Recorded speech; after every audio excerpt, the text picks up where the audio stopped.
Hello friends, कैसे हो आप सब। जैसा कि मैंने अपने लास्ट वीडियो में ये क्वेश्चन खुद से करने के लिए बोला था और मैंने ये भी बोला था कि इस क्वेश्चन के ऊपर मैं सेपरेट वीडियो बनाऊंगा। तो आज का वीडियो इसी के ऊपर है। ठीक है, मैं सबसे पहले आप लोगों को एक्सेल का ये क्वेश्चन समझा देता हूँ। तो देखो यहाँ पे क्या लिखा हुआ है, यहाँ पे सब जगह सेम लिखा हुआ है। देखो नाम, मैथ, फिजिक्स, केमिस्ट्री, हेडिंग सबका सेम है। लेकिन यहाँ पे जो इसकी मेन हेडिंग है कि ये किस चीज का डेटा, ये है यूनिट टेस्ट का डेटा, ये है हमारा मिड टर्म का डेटा और ये हमारा फाइनल टर्म का डेटा। ठीक है, अब मैं जैसे ही यहाँ पे कोई नाम लिखूं, ठीक है, तो उस नाम के अगेंस्ट में यूनिट टेस्ट का सब्जेक्ट का, कोई भी सब्जेक्ट हो सकता है यहाँ पर, उसका नंबर कितना होगा। इसी तरह से मिड टर्म का कोई भी सब्जेक्ट यहाँ पर हो सकता है, उसका यहाँ पे नंबर कितना होगा। इसी तरह से फाइनल का सब्जेक्ट नेम और उसका अमाउंट चाहिए यहाँ पे। ठीक है, तो कैसे निकालेंगे, देखिए बड़े ध्यान से देखना है इसको क्वेश्चन। ये अभी तक का सबसे अलग क्वेश्चन है। ठीक है, इसमें कुछ नई चीजें भी आप लोगों को बताऊंगा मैं। तो सबसे पहले आप लोगों को क्या करना है, यहाँ पे लिखना है इक्वल टू इंडेक्स। ठीक है, इंडेक्स में आपसे पूछा जा रहा है एरे। ठीक है, तो एरे में हमेशा मैंने बताया था क्या करना होता है कि आउटपुट वाले रो या कॉलम को सेलेक्ट करना होता है। तो मैं क्या करा, यहाँ पर एक और ब्रैकेट स्टार्ट कर दिया मैंने। ठीक है, क्यों स्टार्ट किया हमें पता चल जाएगा। सबसे पहले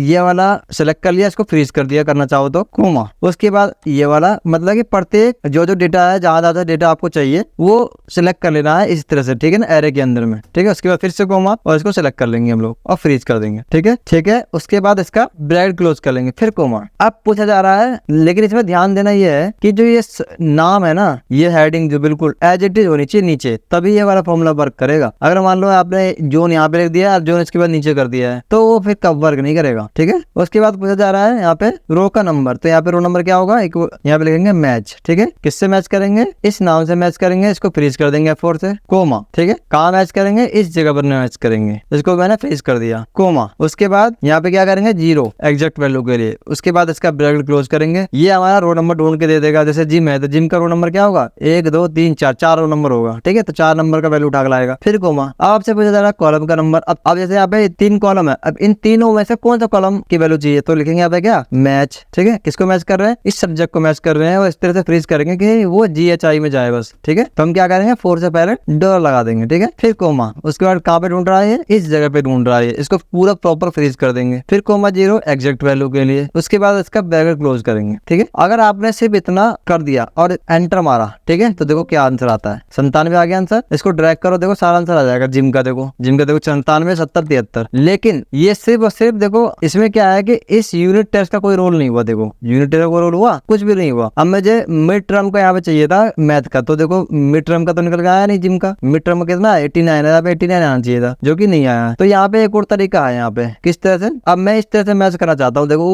उस हेडिंग वाले से मैच करना चाहता हूँ। ठीक है, अब मुझे पता है कि यूनिट टेस्ट को मैंने पहले नंबर में सेलेक्ट करा है, इसको दूसरे नंबर सेलेक्ट करा है, इसको मैंने तीसरे नंबर सेलेक्ट करा है यहाँ पर एरे के अंदर। तो यहाँ पे हम फॉर्मूला इस तरह से लगाएंगे, कोमा। ठीक है, यहाँ पे देखो पूछेगा क्या, यहाँ लिखेंगे क्या, ब्रैकेट स्टार्ट में इफ। यहाँ पे आप लोग क्या कर सकते हो पता है, इफ का फॉर्मूला भी यूज कर सकते हो। इफ का फॉर्मूला यूज करो तो ज्यादा बेटर रहेगा यहाँ पे। ठीक है, तो मैंने क्या करा, यहाँ पे इफ यूज करा। ठीक है, इफ से ब्रैकेट स्टार्ट करा, मैंने लिखा क्या यहाँ पे, यहाँ पर क्या होना चाहिए, यदि यहाँ पर क्या हो, फिर इस तरह से करेंगे कि आगे तरफ बढ़े, इक्वल टू इनवर्टेड कॉमा के अंदर यूनिट टेस्ट। ठीक है, unit test inverted comma close, test लिख दिया मैंने यहाँ पे इनवर्टेड कॉमा क्लोज। तो इसके बदले में क्या चाहिए मुझे, 1 चाहिए, फिर कोमा। अब ये दोबारा यहाँ पे लिखेंगे, यदि यहाँ पर इक्वल टू में क्या होगा, मिड टर्म होगा इनवर्टेड कॉमा के अंदर। ठीक है ना, तो यहाँ पे क्या लिखा जाएगा, कोमा में 2 वैल्यू आना चाहिए। फिर से दोबारा यदि यहाँ पर इस तरह से फ्रीज करेंगे कि आगे तरफ ड्रैग हो जाए, इक्वल टू क्या होना चाहिए, फाइनल होना चाहिए। उसके बदले में क्या आना चाहिए, 3 आना चाहिए। देखो अब ये 3 क्या काम करेगा, मतलब कैसे काम करेगा, 1 2 3। अगर यहाँ पे यूनिट टेस्ट है तो 1 का मतलब ये वाला फॉर्म रेंज काम करेगा। अगर 2 आएगा तो ये वाला फॉर्म रेंज काम करेगा। अगर 3 आएगा तो ये वाला रेंज काम करेगा। ठीक है, उसके बाद यहाँ पे इसका ब्रैकेट क्लोज करेंगे। ठीक है, उसके बाद अगेन इसका ब्रैकेट क्लोज करेंगे,